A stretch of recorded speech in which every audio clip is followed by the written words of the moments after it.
NBA season is actually more exciting for me now that it's over. I geek out with the NBA offseason stuff, man. It rivals the NFL for me now. It never used to, but it rivals it's better. the NFL. You really? Yeah. I bet you. I feel like there isn't as much exciting movement going on in the NFL. There aren't players working in back rooms, having high-priced wines, figuring out where they're going to play next. You know what I mean? Wine's big in the NBA culture. Well, yeah, I mean, Mari Sotomayor takes baths in it. Joining us right now to help make sense of it all, Andrew Sharp from Sports Illustrated. Andrew, we just spent like 10, 15 minutes of Chris telling me to get over myself. The Knicks aren't going to be relevant. Is there any way I could be relevant as a Knicks fan? Oh, man. I wish I could help out here. But I don't see the Knicks being relevant, at least this summer. Although, look, they're trying to clear space for next summer and the next few years, so maybe they won't be a complete joke in a couple years. But as far as, like, the next 2 weeks, yeah, the Knicks are pretty much the bottom of the barrel when it comes to free agency. All right, Andrew, I promise we'll get to the important free agency stuff here, but I'm curious because the Nets have created enough space now to sign 2 max guys after this season. Has Brooklyn in any way passed Manhattan as a more attractive destination for like a Kyrie who says he wants to play in New York? Yeah, I think that's going to be something to watch going forward because it really is going to depend on how dysfunctional the Knicks are, because I think in a vacuum, obviously the Knicks are a marquee franchise, and it's hard to beat that platform, what they give players, and that has been true for 30 years and hasn't really mattered because they've been such a mess in other respects that it's hard to attract guys. And so I think, it's possible that Brooklyn overachieves this year and people are really into what they're building, and other free agents next summer look at them and say, look, this situation makes a lot of sense. And in that case, the Knicks are going to have to take a couple steps forward to sort of match that progress. And, I don't want to be too down on the Knicks because it's certainly possible with Fizdale there, and I like Frankie Nitalinka. We call him Frenchy Frank. Yeah, French Frank. I like those guys, so I'm not ready to give up hope just yet, but they've got to prove it. Sports Illustrated's Andrew Sharp with us right now on 104.5 The Team. We're starting to hear that Paul George is not going to remain in OKC. What are you hearing, and where do you think he's going to go?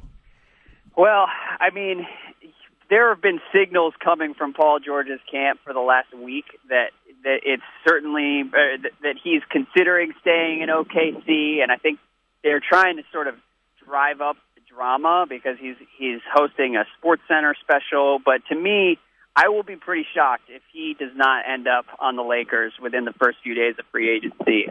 He is sort of a wild card that is going to have a lot of.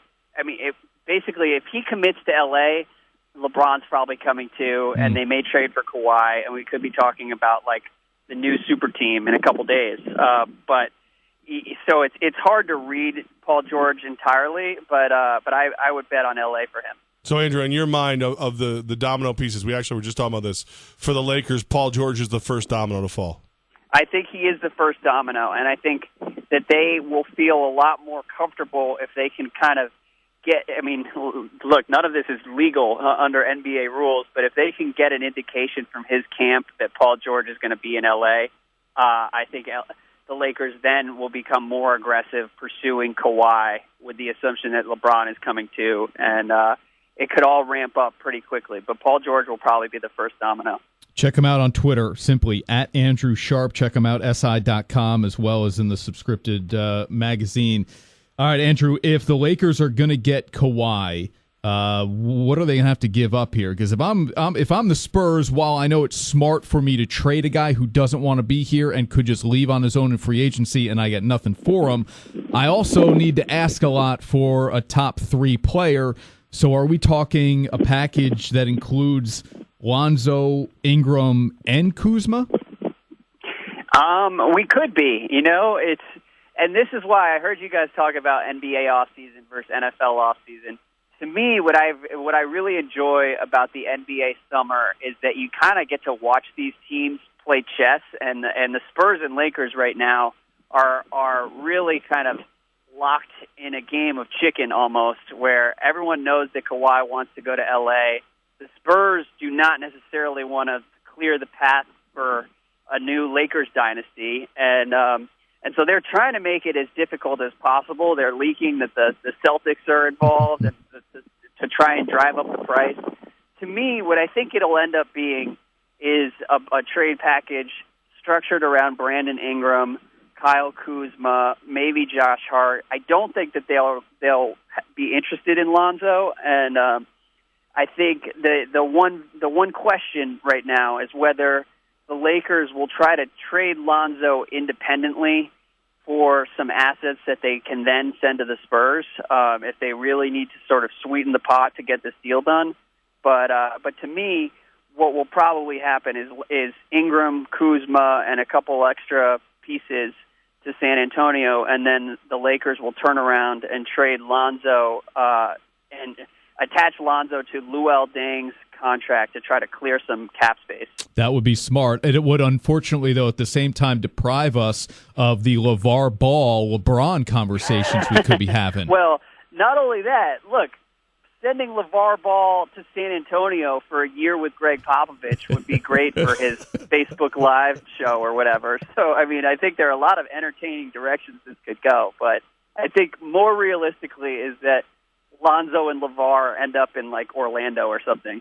Sports Illustrated's Andrew Sharp with us right now, 104.5 The Team. So, I mean, I know that, Boston's been trotted out there, stuff like that, but realistically speaking, in your mind, are there any other viable options for San Antonio to send Kawhi? Yeah, I think the one team that has been it's been sort of underplayed today because there's all this buzz about the Celtics and Lakers.